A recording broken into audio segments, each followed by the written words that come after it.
ನನ್ನ friends meet ಮಾಡೋದಕ್ಕೆ ಇಷ್ಟಪಡ್ತೀರಾ? ಹಾಗಾದ್ರೆ ನೋಡ್ರಿ. ಹೌದು, ನಾನು ವಾಟ್ಸಪ್ ಜಗತ್ತೇ ನನ್ನ ಕಡೆ. ಎಲ್ಲರೂ ನನ್ನ ಹೌದು, ನಾನು ಯೂಟ್ಯೂಬ್. ನನಗೆ ಎಲ್ಲ ಗೊತ್ತು. ದೇವರಿಗೆ ಗೊತ್ತಿಲ್ಲದೆ ಇರೋದು ನನಗೆ ಗೊತ್ತು. ಈ ಜಗತ್ತಿಗೆ ನಾನೇ ರಾಜ.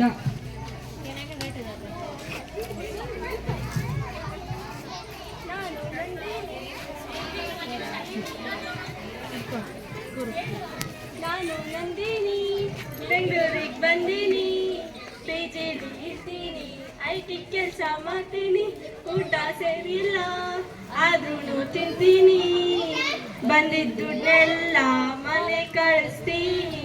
ನಾನು ಟಿಕ್ಟಾಕ್ ಆಕ್ಟರ್ಸು ನಾನ್ ಆಕ್ಟರ್ಸು, ಮಕ್ಕಳು, ಹುಡುಗಿಯರು, ಹುಡುಗರು ಯಾರು ನನ್ನ ಮುಂದೆ ಸುಮ್ಮನೆ ನಿಂತ್ಕೊಳ್ಳೋಕ್ಕೆ ಹೋಗಲ್ಲ. ಯಾವಾಗಲೂ ಡ್ಯಾನ್ಸ್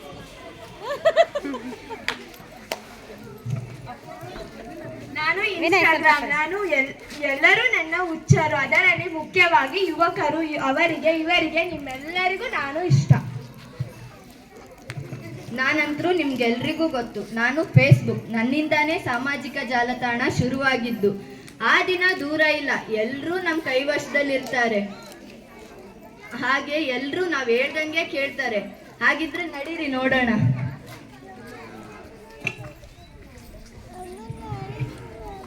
ಏನು ಮೈಕ ಏನಿದ್ದು ದಿನಪೂರ್ತಿ ಫೋನು ಚಾಟಿಂಗ್ ಇದೆ ಹುಚ್ಚಿ ಆಗ್ತೀಯ ನೀನು. ನಾನೇನು ಟೈಮ್ ವೇಸ್ಟ್ ಮಾಡ್ತಿಲ್ಲ. ನಿಮ್ಗೇನ್ ಗೊತ್ತು, ಒಂದೇ ರೂಮ್ನಲ್ಲಿ ಕೂತು ಇಡೀ ಪ್ರಪಂಚದಲ್ಲಿರೋ ಎಲ್ಲರ ಜೊತೆನೂ ಮಾತಾಡ್ಬೋದು. ಇದು ಫೋನ್ ಅಲ್ಲ, ಒಂದ್ ರೀತಿ ಅದ್ಭುತ ಪ್ರಪಂಚ ಇದು. ನೀನೇನು ಬರೀ ನನ್ನ ಮಗಳಿಂದ ಬಿದ್ದಿದ್ದೀಯಾ? ಅವಳು ಈ ಕಾಲದ ಹುಡುಗಿ. ಅವಳು ಏನು ತಪ್ಪು ಮಾಡೋಲ್ಲ.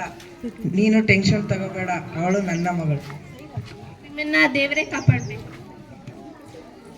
ಥ್ಯಾಂಕ್ಸ್ ಅಪ್ಪ. ನನ್ನ ಫ್ರೆಂಡ್ಸ್ ನನ್ಗಾಗಿ ಕಾಯ್ತಿದ್ದಾರೆ.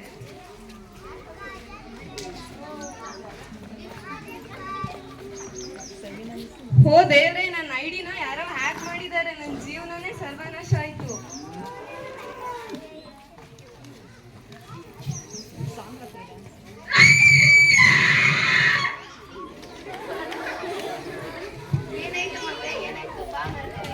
ಏನಿಲ್ಲವ, ಒಂದು ಕೆಟ್ಟ ಕನಸು ಅಷ್ಟೇ. ದೇವ್ರೆ, ನಾನು ನಿನ್ನ ಹತ್ರ ಬೇಡ್ಕೊಂತಿದ್ದೀನಿ. ಇವರೆಲ್ಲ ನನಗೆ ತುಂಬಾ ಟಾರ್ಚರ್ ಕೊಡ್ತಿದ್ದಾರೆ, ನನಗೆ ತುಂಬಾ ಟೆನ್ಷನ್ ಕೊಡ್ತಿದ್ದಾರೆ. ಹೇ ಬುದ್ಧಿ ಇಲ್ದಿರೋ ಹುಡುಗಿ, ನೀನು ಈಗ ನಮ್ಮ ವಶದಲ್ಲಿದೀಯಾ. ನೀನು ದೇವ್ರ ಹೆಸರು ಹೇಳ್ಬೇಡ. ಎಲ್ಲಿ ನಾವೆಲ್ಲ ಇರ್ತೀವೋ ಅಲ್ಲಿ ದೇವ್ರು ಇರೋದಿಲ್ಲ. ನಾನು ಯಾರು ಅಂತ ಗೊತ್ತಾ ನಿಮ್ಗೆ? ನಮ್ಮಪ್ಪ ಯಾರು ಅಂತ ಗೊತ್ತಾ ನಿಮ್ಗೆ? ಅವ್ರಿಗೆ ಏನಾರು ಹೇಳ್ದೇನೆ ನಿಮ್ನೆಲ್ಲರನ್ನು ಜೈಲಿಗೆ ಹಾಕ್ಸ್ಬಿಡ್ತಾರೆ. ಜೀವನ ಪರ್ಯಂತ ಜೈಲಲ್ಲೇ ಇರ್ಬೇಕಾಗುತ್ತೆ ನೋಡ್ರಿ. ಬುದ್ಧಿ ಇಲ್ಲದಿರೋ ಹುಡುಗಿ, ಯಾರು ನಮ್ಮನ್ನು ಏನು ಮಾಡೋಕ್ಕಾಗೋದಿಲ್ಲ. Your life is over. ನಿಧಾನವಾಗಿ ಇವ್ರ ಜೀವನ ಎಲ್ಲ ನಾಶ ಆಗುತ್ತೆ, ಮತ್ತೆ ಎಲ್ಲ ಫಿನಿಶ್.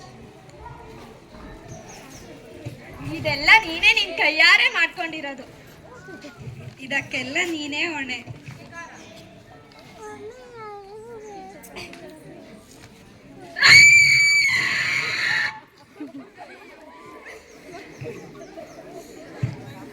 ಏನಾಯ್ತು ಮಗಳೇ? ನಿತ್ಕೊಂಡು ಏನ್ ನೋಡ್ತಿದ್ದಾರೆ? ಬೇಗ ಡಾಕ್ಟರಿಗೆ ಫೋನ್. ಹಲೋ ಡಾಕ್ಟರ್, ಬೇಗ ಬನ್ನಿ. ಸ್ಟೆಥೋಸ್ಕೋಪ್ ಕೊಡ್ರಿ ಅವರಿಗೆ. ಸ್ಟೆಥೋಸ್ಕೋಪ್ ಕೊಡ್ರಿ. ನಿನ್ಗೆ ಫೇಸ್ಬುಕ್ ಅಲ್ಲಿ 5,000 ಜನ ಫ್ರೆಂಡ್ಸ್ ಇದ್ದಾರೆ. ಅದರಲ್ಲಿ ಒಬ್ರು ಕೂಡ ಈಗ ನಿನ್ನನ್ನ ಕಾಪಾಡೋದಕ್ಕೆ ಇಲ್ಲಿಗೆ ಬರೋದಿಲ್ಲ.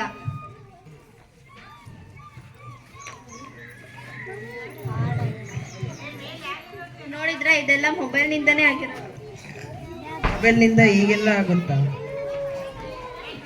ನೋಡ್ರಿ, ಟೆನ್ಷನ್ ತಾಳೋದು ಎದುರೋದು ಏನೂ ಇಲ್ಲ. ಇವಳು ಜಾಸ್ತಿ ಸೋಷಿಯಲ್ ಮೀಡಿಯನ್ನು ಯೂಸ್ ಮಾಡಿದ್ದಾರೆ. ಈ ತರ ಆಗಿದೆ. ಅವಳಿಗೆ ನಿಮ್ಮ ಸಪೋರ್ಟ್ ಬೇಕಾಗಿದೆ. ಅವಳನ್ನು ಮೋಟಿವೇಟ್ ಮಾಡ್ರಿ. ಅವಳ ಫ್ರೆಂಡ್ಸ್ ಜೊತೆ ಹೆಚ್ಚು ಸಮಯ ಕಳೆಯೋದಕ್ಕೆ ಬಿಡಿ. ಅವಾಗ ಬೇಗ ಹುಷಾರಾಗ್ತಾಳೆ ಅವಳು. Okay doctor, thank you.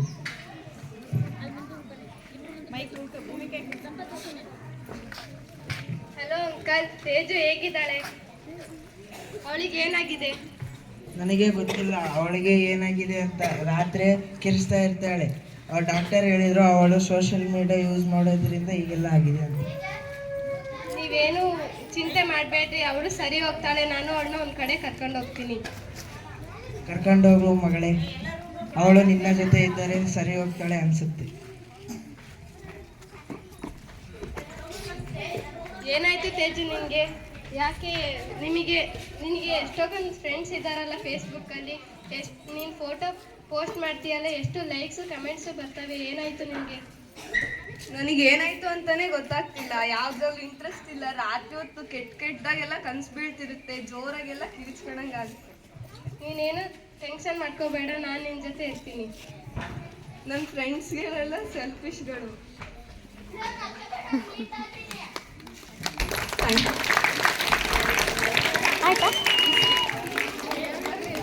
ಈ ಸ್ಕಿಟ್ಟಿಂದ ನಾವೇನು ತಿಳ್ಕೊಳ್ಬೋದು ಅಂದರೆ, ಚಿಕ್ಕ ಮಕ್ಕಳಿಗೆಲ್ಲ ಭಾಳ ಫೋನ್ನ ಯೂಸ್ ಮಾಡಿಸ್ಬಾರ್ದು, ಮತ್ತು ಆ ಫೋನಿಂದ ಪಾಸಿಟಿವ್ ಆಗಿರೋದನ್ನ ನಾವು ತಿಳ್ಕೊಳ್ಬೇಕು.